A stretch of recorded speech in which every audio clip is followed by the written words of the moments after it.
அன்பு தமிழ் நெஞ்சங்களுக்கு வணக்கம். வரப்போற 2026 தமிழ்நாடு சட்டமன்ற தேர்தலின் போது சீமானும் நாம் தமிழர் கட்சியும் அதிமுக பாஜக கூட்டணியில் இணைய போகிறார்கள். இந்த கூட்டணிக்காக நாம் தமிழர் கட்சிக்கு 15 சட்டமன்ற தொகுதிகளையும் சீமானுக்கு 500 கோடி ரூபாயும் கொடுக்க போவதாக தகவல்கள் வெளியாகி இருக்கிறது. சொல்லும் போதே சிரிப்பு வருது. யாரா இதையெல்லாம் சொன்னது அப்படின்னு கேக்குறீங்களா? ஊர்புறங்கள்ல ஒரு சொலவடை இருக்கு. வெறும் வாய மென்னுகிட்டு இருக்கிற கிழவிக்கு ஒரு கைப்பிடி அபுல கொடுத்தா அந்த கிழவி இன்னும் நல்லா வாய மெல்லும் அப்படின்னு. அதுக்கு ஏத்த மாதிரி தமிழ்நாட்டுல இன்னும் ஓராண்டுக்குள்ள சட்டமன்ற தேர்தல் வரப்போகுது. அப்படிப்பட்ட சூழல்ல தமிழ்நாட்டில் இருக்கின்ற பத்திரிகையாளர்கள், அதுலயும் குறிப்பா மூத்த பத்திரிகையாளர்கள், அரசியல் ஆய்வாளர்கள், அரசியல் விமர்சகர்கள், அப்புறம் வேற யாரு, எலெக்ஷன் ஸ்ட்ராட்டஜிஸ்ட், இவங்களுக்கு எல்லாம் எல்லா பொலிட்டிக்கல் யூடியூப் சேனல்லையும் நல்ல டிமாண்ட் இருக்கு. இவங்களை கூப்பிட்டுக்கிட்டு வந்து பேட்டியா எடுத்து தள்ளிக்கிட்டே இருக்கிறாங்க. வரப்போற 2026 சட்டமன்ற தேர்தல்ல யாருக்கு வெற்றி வாய்ப்பு இருக்கு, யாரு கூட கூட்டணி சேர போறாங்க, இந்த தலைவர் இந்த இடத்துல இப்படி பேசி இருக்கிறாரே இதனுடைய உள்ளர்த்தம் என்ன, இவர் கூட கூட்டணி வச்சா அது அந்த கட்சியை எந்த அளவுக்கு பாதிக்கும், மக்கள் அவங்களுக்கு ஓட்டு போடுவாங்களா, யாருக்கு எவ்வளவு விழுக்காடு வாக்குகள் வரும், இப்படின்னு எல்லாம் இந்த அரசியல் விமர்சகர்கள், அரசியல் ஆய்வாளர்கள், எலெக்ஷன் ஸ்ட்ராட்டஜிஸ்ட், மூத்த பத்திரிகையாளர்கள் வெறும் வாய மெல்ற கிழவிங்க மாதிரி கண்டதையும் ஒளரி கொட்டிக்கிட்டே இருக்கிறாங்க. அவங்க ஒளரி கொட்டதையெல்லாம் இந்த பொலிட்டிக்கல் யூடியூப் சேனல்கள் கொண்டு வந்து நம்ம மூளையில கொட்டிக்கிட்டு இருக்கிறாங்க. அவங்களை பேட்டி எடுக்கிற ஒரு நெறியாளர் கூட, ஏன் சார் இது சாத்தியமா, இது நடக்கிறதுக்கு வாய்ப்பு இருக்கா, நீங்க சொல்ற தகவல்ல எந்த அளவுக்கு உண்மை இருக்கு, இப்படிங்கிற எதிர்கேள்விகளை கேட்கறதே கிடையாது. அவங்களோட நோக்கம் எல்லாம் வியூஸ். அந்த வியூஸுக்காக யாரு எதை கொண்டு வந்து பாந்தி எடுத்தாலும் சரி அதையெல்லாம் அப்படியே வழிச்சு கொண்டு வந்து நம்ம தலைமையில கொட்டிட்டு போறாங்க. அப்படித்தான் நேற்றைக்கு ஒரு முக்கியமான பொலிட்டிக்கல் யூடியூப் சேனல் ஒரு மிகப்பெரிய அரசியல் விமர்சகரை கூப்பிட்டு பேட்டி எடுத்திருக்கிறாங்க. அவர் தான் இந்த தகவலை சொல்லி இருக்கிறாரு. அது யாராவது முக்கியமான அரசியல் விமர்சகர் அப்படின்னு யோசிக்கிறீங்களா? வேற யாரும் இல்ல, திருச்சி சூர்யா. அடச்சி, அவர் யார் அரசியல் விமர்சகர் அப்படின்னு சொன்ன அப்படின்னு கோபம் வருதா? கரெக்ட், அவரு அரசியல் விமர்சகர் கிடையாது, அரசியல் அனாதை. அந்த அரசியல் அனாதை ஒன் இந்தியா தமிழ் யூடியூப் சேனலுக்கு நேற்றைக்கு பேட்டி கொடுக்கும் போதுதான் இந்த தகவல்களை எல்லாம் சொல்லி இருக்கிறாரு. ஒன் இந்தியா தமிழ் யூடியூப் சேனலை பொறுத்த வரைக்கும் அது யாருடைய நிர்வாகத்தின் கீழே இருக்கு அப்படின்னு நமக்கு நல்லா தெரியும். திரு நெல்சன் சேவியர் அவர்களோட நிர்வாகத்துல தான் இப்ப ஒன் இந்தியா தமிழ் செய்தி ஊடகம் செயல்பட்டுக்கிட்டு இருக்கு. இந்த நெல்சன் சேவியர் ஒரு பக்கா திமுக சொம்பு அப்படின்னு நமக்கு நல்லா தெரியும். அப்ப இவரால் நிர்வகிக்கப்படுகின்ற ஒரு யூடியூப் சேனல் அண்ணன் சீமான பத்தி இப்படிப்பட்ட தவறான அவதூறான கருத்துக்களை தான் பரப்புவாங்க அப்படிங்கறதுல எந்த ஒரு ஆச்சரியத்திற்கும் இடமே கிடையாது. சரி, ஓகே, இப்ப சூர்யா சிவா பேசின விடயங்களுக்கு வருவோம். அவர் சொல்றாரு, ஏங்க கட்டாயமா சீமானும் நாம் தமிழர் கட்சியும் வரப்போற 2026 சட்டமன்ற தேர்தல்ல ஏடிஎம்கே பாஜக கூட்டணியில இணையறாங்க. அப்படி இணைஞ்சிட்டா மான ரோஷம் இருக்கிற சீமானு மீசையை எடுத்துக்க தயாரா அப்படின்னு சவால் விடுறாரு. கால கொடுமைடா, இதெல்லாம் கால கொடுமை. அண்ணன் சீமானோட பேரை சொல்றதுக்கு கூட திருச்சி சூர்யா அவர்களுக்கு கடுகு அளவுக்கு கூட, மயிர் நுனி அளவுக்கு கூட தகுதியே கிடையாது. ஆனா அப்படிப்பட்ட நபர் எல்லாம் அண்ணன் சீமானோட பேரை சொல்லி அவருக்கு சவால் விடுறாங்க. நானும் அதே சவாலை விடுறேன். நான் சொல்றேன், வரப்போற தேர்தல்ல நாம் தமிழர் கட்சியும் அண்ணன் சீமான் அவர்களும் தனிச்சு தான் போட்டி போட போறாங்க. அப்படி தனிச்சு போட்டி போடும் போது திருச்சி சூர்யா அவர்கள் மொட்டை அடிச்சுக்கிட்டு மீசையை எடுத்துக்க தயாரா? இது என்னுடைய சவால். நீ சரியான ஆளு, இந்த சவாலை ஏத்துக்க. அடுத்ததா என்ன சொல்றீங்க? இந்த கூட்டணிக்காக அவருக்கு 15 எம்எல்ஏ சீட்டும் 500 கோடி ரூபாயும் பேரம் பேசி முடிச்சிட்டாங்க. ஆனா சீமான் 30 சீட்டு கேட்கிறாரு. அதனால தான் இன்னும் இழுபறியா ஓடிக்கிட்டு இருக்கு. மற்றபடி எல்லாமே செட்டில் செய்யப்பட்டுடுச்சு அப்படிங்கிறாரு. இந்த இடத்துல மட்டும்தான் பேட்டி எடுக்கிறவரு குறுக்கிட்டு கேட்கிறாரு, இல்லையே சார், அவர் தான் சொல்றாரு என்ன தனியா விட்டுடுங்க, நான் தனியா தான் போட்டி போடுவேன் அப்படின்னு சொல்றாரு. அது மட்டும் இல்லாம தொடர்ந்து பல தொகுதிகளுக்கும் வேட்பாளர்களையும் அறிவிச்சிட்டாரு அப்படின்னு சொல்றாரு. உடனே திருச்சி சூர்யா கேட்கிறாரு, எத்தனை தொகுதிகளுக்கு வேட்பாளரை அறிவிச்சிட்டாரு? 2 தொகுதி தானே. ஒன்னு இடும்பாவனம் கார்த்தி, இன்னொன்னு சீமான் ஏதோ ஒரு கல்யாணத்துக்கு போனாரு, அங்க ஒரு பையனை பார்த்தாரு. அவர் பார்க்கிறதுக்கு வெள்ளையா அழகா இருந்த உடனே இந்த பையன் நம்ம கட்சியில போட்டி போட்டா நல்லா இருக்குமே அப்படின்னு யோசிச்சு அந்த மேடையிலேயே அவரை வேட்பாளரா அறிவிச்சிட்டாரு. 2 வேட்பாளர் தானே, பொறுத்திருந்து பாருங்க கூட்டணி வைப்பாரு அப்படிங்கிறாரு.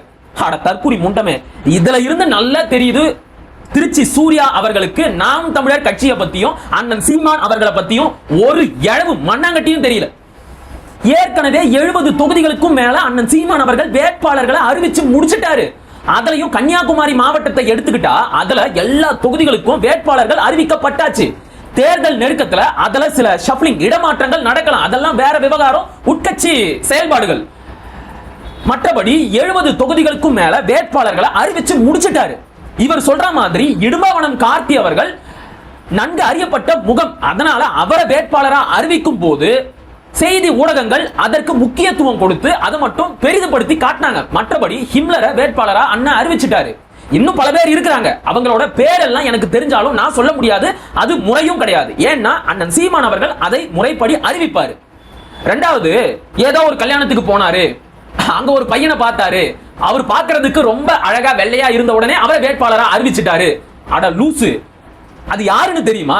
கௌஷிக் பாண்டியன், மருத்துவர் கௌஷிக் பாண்டியன் அவர்கள் ஏற்கனவே கடந்த 2024 நாடாளுமன்ற தேர்தலின் போது நாம் தமிழர் கட்சியின் வேட்பாளராக விருதுநகர் பாராளுமன்ற தொகுதியில போட்டி போட்டவர்.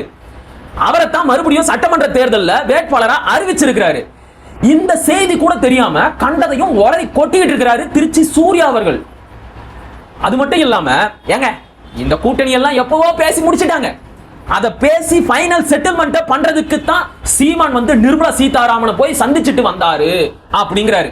உடனே செய்தியாளரும் கேட்கிறாரு, சார் இதத்தான் அவர் மறுத்துட்டாரு, அப்படி நான் சந்திச்சு இருந்தேன் அப்படின்னா அதை வெளிப்படையா சொல்றதுக்கு எனக்கு என்ன தயக்கம் அப்படின்னு சீமான் அவர்களே பேசி இருக்கிறாருன்னு நெறியாளர் கேட்கிறாரு. உடனே இவர் ஒன்னு சொன்னாரு பாருங்க, அதை பார்த்துட்டு சத்தியமா நான் கையை கொட்டி சிரிச்சேன்.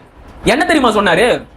ஏங்க நான் சொல்றதை நீங்க நம்ப வேணாங்க, சாட்டை துரைமுருகனே ஒத்துக்கிட்டாரு, ஆமா சீமானும் நிர்மலா சீதாராமனும் சந்திச்சது உண்மைதான் அப்படின்னு அவரே ஒரு வீடியோல பேசி இருக்கிறாரு. உங்களுக்கு வேணும்னா சொல்லுங்க, நான் லிங்க் எடுத்து அனுப்புறேன் அப்படிங்கிறாரு.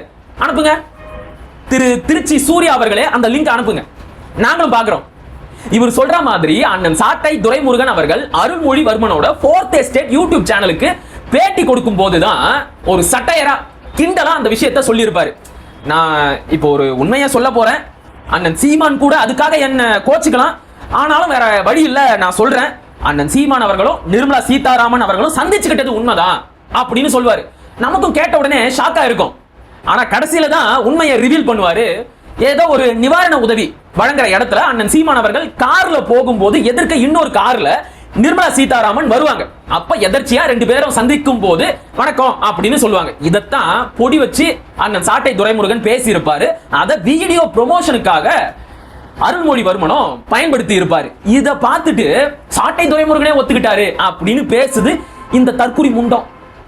இந்த லட்சணத்துல இவரெல்லாம் அரசியல் விமர்சகரம். நான் இன்னொன்னு கேட்கிறேன், சரி அப்படியே இருந்தாலும் அண்ணன் சீமான் அவர்கள் நிர்மலா சீதாராமன் அவர்களை சந்திச்சா என்ன தப்பு?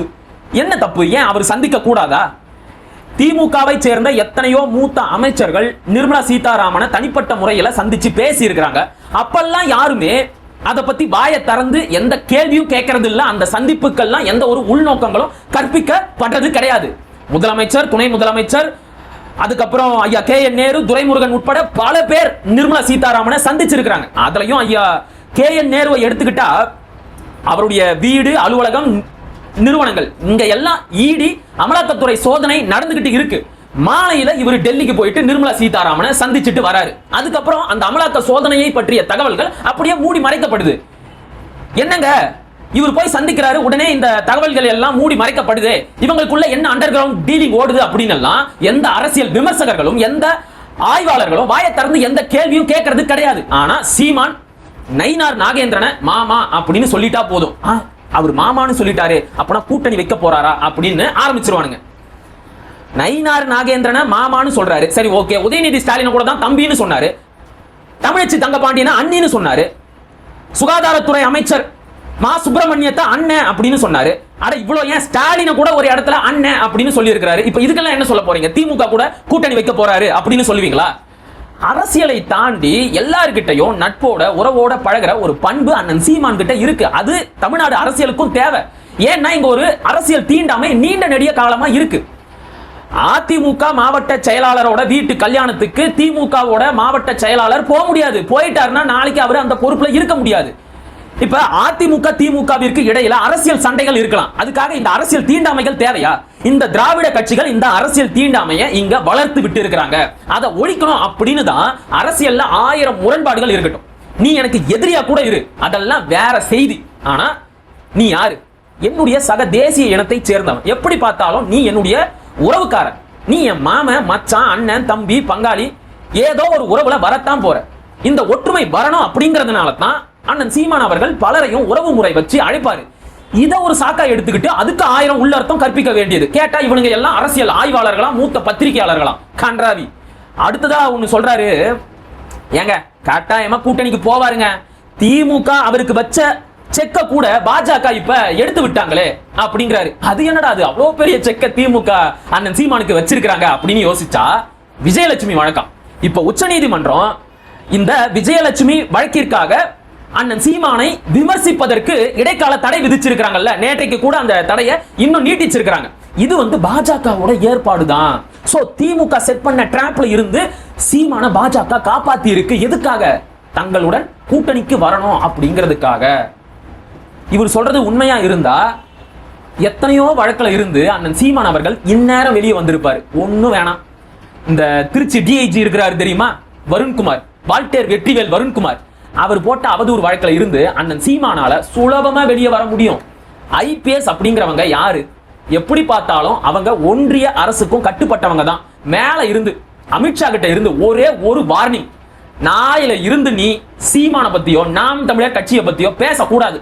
அவங்க எங்க கூட கூட்டணிக்கு வர போறாங்க. வாய திறந்த உன்னை எங்க தூக்கி அடிப்பேன் அப்படின்னே தெரியாது. அதனால நீ இதுக்கப்புறம் சீமான பத்தி பேசக்கூடாது அப்படின்னு ஒரே ஒரு ஆர்டரை அண்ணன் சீமானால போட வச்சிருக்க முடியும். ஆனா இப்ப வரைக்கும் கூட அந்த வல்லரசு வருண்குமார் அவர்கள் தொடர்ந்து நாம் தமிழர் கட்சியை பத்தியும் அண்ணன் சீமான பத்தியும் பேசிக்கிட்டே தான் இருக்கிறாரு. அவர் போட்ட அவதூறு வழக்கு நீதிமன்றத்துல நடந்துகிட்டே தான் இருக்கு. இவர் சொல்ற மாதிரி பாஜக எங்கேயுமே அண்ணன் சீமான் அவர்களை காப்பாத்தலையே. என்னமோ ஒண்ணு, வாய்க்கு வந்ததை எல்லாம் அடிச்சு விடுவோம். யாரு நம்மளை எதிர்த்து என்ன கேள்வி கேட்க போறாங்க? நமக்கு தேவை வியூஸ். கொடுக்கிற காசுக்கு என்ன வேணும்னாலும் கூவிட்டு போவோம் அப்படின்னு கண்டதையும் அந்த யூடியூப் சேனல்ல உட்காந்து பேசிட்டு போயிருக்கிறாரு திருச்சி சூர்யா அவர்கள். கடைசியா ஒண்ணு மட்டும் சொல்லிக்கிறேன். திருச்சி சூர்யா அவர்களே, நீங்க அண்ணன் சீமானை பத்தி என்ன நினைச்சிட்டீங்க? உங்களை மாதிரி அப்படி நினைச்சிட்டீங்களா? நீங்க முதல்ல திமுகவில் இருந்து எதுக்கு வெளியே வந்தீங்க? உங்களுக்கு பொறுப்பு கொடுக்கல, சட்டமன்ற தேர்தலையும் நாடாளுமன்ற தேர்தலையும் போட்டி போடுறதுக்கு வாய்ப்பு கொடுக்கல அப்படின்னு கோச்சிக்கிட்டு பாஜக கிட்ட போனீங்க. அப்ப உங்களுக்கு கொள்கை முக்கியம் கிடையாது, பதவி பொறுப்பு தான் முக்கியம். அந்த பதவி பொறுப்புக்காக தமிழ் இனத்தின் வரலாற்று பகைவன் ஆரிய பாஜக கூட போய் கூட்டணி வச்சவர் தான் நீங்க. பதவி பொறுப்புக்காக சொந்த இனத்தையே காட்டி கொடுத்த இன துரோகி. அங்க போயும் எந்த ஒரு பொறுப்பும் பதவியும் கிடைக்கல அப்படின்ன உடனே அங்கிருந்து வெளியே வந்து மறுபடியும் திமுக கூட ஜாயிண்ட் அடிக்கலாமா அப்படின்னு தொடர்ந்து முயற்சி பண்றீங்க. அதுக்காக திமுகவை எதிர்த்து பேசுறவங்க, விமர்சிக்கிறவங்க எல்லாரையும் நீங்களும் கண்டபடி விமர்சனம் செஞ்சுக்கிட்டு இருக்கிறீங்க. இவ்வளவுதான் நீங்க, இவ்வளவுதான் உங்களுடைய அரசியல் பார்வை. உங்களை மாதிரி பதவிக்காக யாருகிட்ட வேணும்னாலும் கொள்கையை விட்டுட்டு கூட்டணி வைக்கிற ஆளுன்னு நினைச்சிட்டீங்களா எங்க அண்ணன் சீமான? நீங்க எல்லாம் அவரோட பேரை சொல்றதுக்கு கூட தகுதியே இல்லாத ஆளு. சரியா? என்னமோ ஒண்ணு, அவரை பேரை சொல்லி காசு வாங்கி வயிறு வளர்த்துட்டு போங்க. மற்றபடி உங்களுக்கு எல்லாம் மானரோசம்னு இருந்தா அவரை பத்தி பேசாதீங்கடா. சோத்துல உப்பு போட்டு திங்கிறவனுங்களா இருந்தா வருது, நல்லா வருது வாயில, வேணாம். வீடியோவில் பேசிட்டா எவனா போய் ரிப்போர்ட் பண்ணிடுவான். அதனால இந்த காணொலியை இத்தோட முடிச்சுக்கலாம். சரியா? மீண்டும் ஒரு காணொலியில் சந்திப்போம். அதுவரை இணைந்திருங்கள். இது உங்கள் நெற்றிக்கண். நான் உங்கள் மகிழன். படிப்போம், பகிர்வோம், பயன்பெறுவோம், கற்போம், கற்பிப்போம், களமாடுவோம். தமிழ் வெல்க, தமிழர் வாழ்க, தமிழ்நாடு வளர்க, தமிழ் தேசியம் மலர்க, மலர்க, மலர்க. நன்றி, வணக்கம்.